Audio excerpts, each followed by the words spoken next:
হাওড়ার বেলগাছিয়ায় পাইপ ফেটে ভোগান্তি। 20টি ওয়ার্ড জলহীন, জল কিনতে লম্বা লাইন। কলকাতা এবং হুগলি থেকে গিয়েছে জলের ট্যাঙ্ক, আর সেই সব জলের ট্যাঙ্ক পাঠিয়ে পরিস্থিতি সামলানোর চেষ্টায় হাওড়া পুরসভা।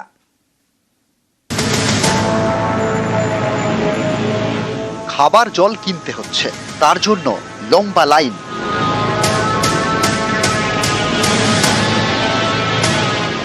জল যন্ত্রণার এ ছবি হাওড়ার বেলগাছিয়ার। স্থানীয়দের দাবি, বৃহস্পতিবার সকালে ডাম্পিং গ্রাউন্ডের আবর্জনার চাপে মাটিতে ধস নামে, ফেটে যায় জলের পাইপ, হু হু করে জল বেরোতে থাকে। 15টি ওয়ার্ডে বন্ধ হয়ে যায় জল সরবরাহ।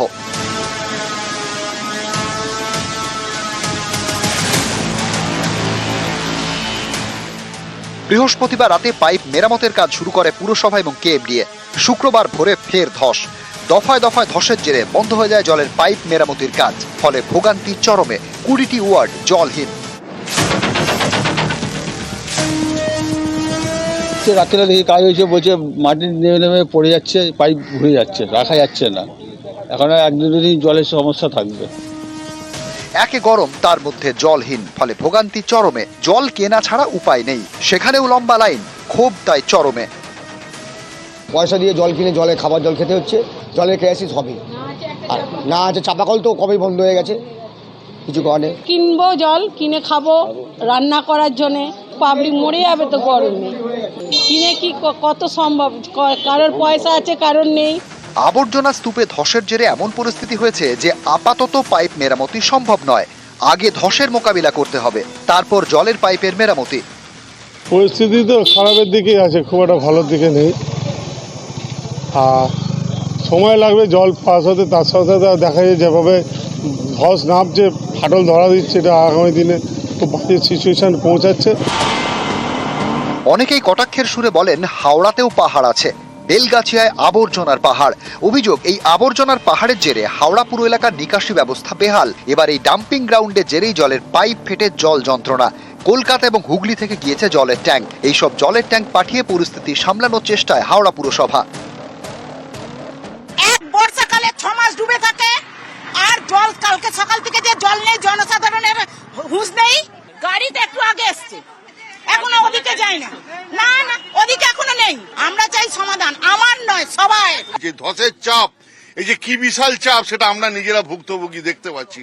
তাই আমরা এখন যত সম্ভব বাড়ি বাড়ি সমস্ত জায়গায় জল পৌঁছে দেওয়ার ব্যবস্থা করছি। ওয়াটার ট্যাঙ্ক দিয়ে এইচএমসি এবং কেএমডিএ, কেএমসি, ক্যালকাটা কর্পোরেশন, 3টে বাহিনী আমাদের নেমেছে। আমরা বাড়ি বাড়ি জল পৌঁছচ্ছি। পরিস্থিতি খতিয়ে দেখতে দিন ঘটনাস্থলে যান জেলা শাসক, সঙ্গে হাওড়ার পুলিশ কমিশনার। 2-3 দিন টাইম লাগবে এই জলের প্রবলেমটা একটু মেটাতে। তার মধ্যে আমরা সব ঠিক করে দেবো। এখানে যা অসুবিধা মানুষরা ফেস করছে, ওটা আমরা আজকের মধ্যে যতটুকু তাড়াতাড়ি রিপেয়ার করে একটু ওয়াটার সাপ্লাইটা একটু করে দিতে পারি, ওটা করব। নিউজ 18 বাংলা। হাওড়ার 20টি ওয়ার্ডে জল নেই, আর জল ছাড়া কিভাবে তাদের জীবনযাপন আপনারা দেখলেন। এবং আপনারা দেখলেন ডাম্পিং গ্রাউন্ডে আবর্জনার পাহাড়, আর সেই জঞ্জালের স্তূপেই আগুন। ডাম্পিং গ্রাউন্ডের পাশে ধস, আর এর জেরে রাস্তায় ফাটল, ঘরের মধ্যেও ফাটল। হাওড়ার বেলগাছিয়ায় এ নিয়েই আতঙ্ক।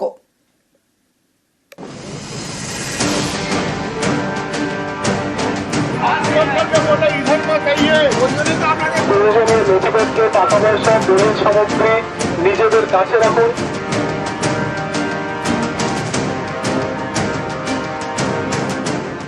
দেখে মনে হচ্ছে যেন পাহাড়ে আগুন লেগেছে, কিন্তু এটা পাহাড় নয়, ভাগাড়। হাওড়ার বেলগাছিয়ার ডাম্পিং গ্রাউন্ড। শুক্রবার সকালে এই আবর্জনার পাহাড় থেকে ধোঁয়া বেরোতে দেখা যায়। ভাগাড়ের পাশেই রাস্তা, জনবসতি। বৃহস্পতিবার এখানেই ধস নামে, রাস্তার নিচে থাকা জলের পাইপ ফেটে যায়।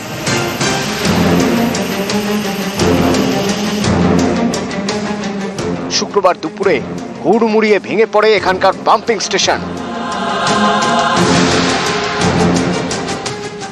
এদিন সকাল থেকে এলাকায় নতুন করে ধস নামতে শুরু করে, রাস্তায় ফাটল ধরে।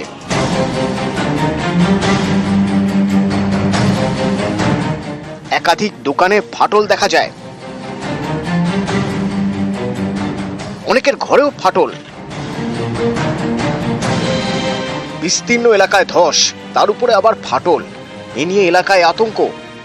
কি হচ্ছে স্যার আপনি জানি না, আমরা দেখো ওই নিচন দিয়ে ফাটছে।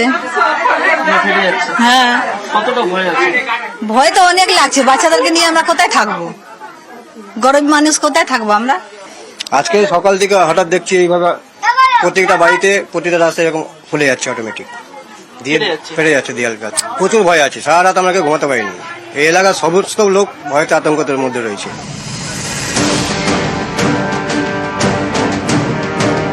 ছোট ঘর, এটাই মাথা গোঁজার ঠাঁই। সেখানেই ধসের জেরে ফাটল, আতঙ্কে অনেকেই ঘর ছেড়েছেন।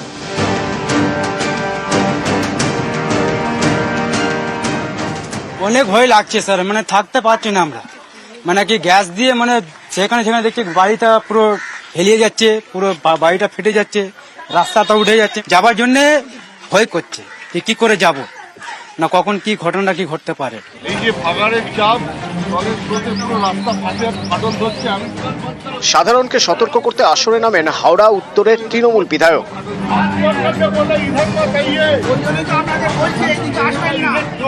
এটা বিশাল বড় অ্যাক্সিডেন্ট। অলরেডি এই ভাগাড় দেখছেন, ভাগাড়ে কিন্তু ধস নামা শুরু হয়েছে।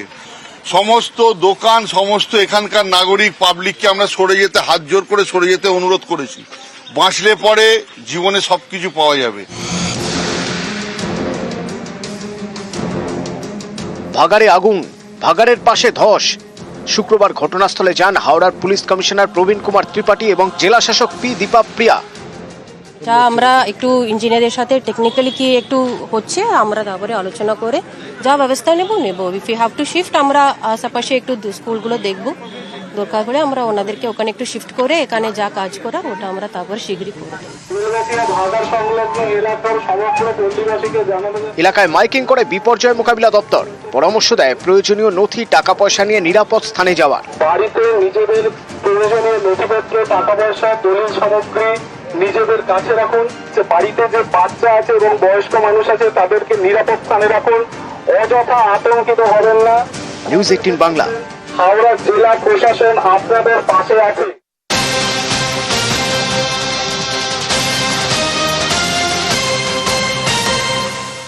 একদিকে মাইকিং করা হচ্ছে, যে ছবি আপনারা দেখলেন, হাওড়ায় জঞ্জালের চাপে ধস, আর ধসে ক্ষতিগ্রস্ত পরিবারগুলিকে এবার স্থানান্তর করা হলো। কোথায় স্থানান্তর করা হলো? আশপাশের স্কুল ও ক্লাবে স্থানান্তর করা হয়েছে। হাওড়ার জঞ্জালের চাপে যে ধস, আর সেই ধসে একাধিক বাড়িতে ফাটল, রাস্তায় ফাটল, যে ছবি আপনাদের দেখিয়েছি। আর যে সমস্ত বাড়িগুলোতে ফাটল দেখা দিয়েছে সেই বাড়ির মানুষজনদের এবার অন্যত্র স্থানান্তর করা হলো। আশপাশের স্কুল ও ক্লাবে স্থানান্তর করা হলো সেখানকার মানুষজনকে। ধসে ক্ষতিগ্রস্ত যে পরিবারগুলি, যাদের বাড়িতে ধসে ফাটল এবং বিভিন্ন বাড়িতে ফাটল, আর সেই ফাটলে তারা রীতিমতো আতঙ্কে দিন কাটাচ্ছিলেন। এবার ধসে ক্ষতিগ্রস্ত পরিবারগুলিকে স্থানান্তর, আশপাশের স্কুল ও ক্লাবে স্থানান্তর করা হলো পরিবারগুলোকে।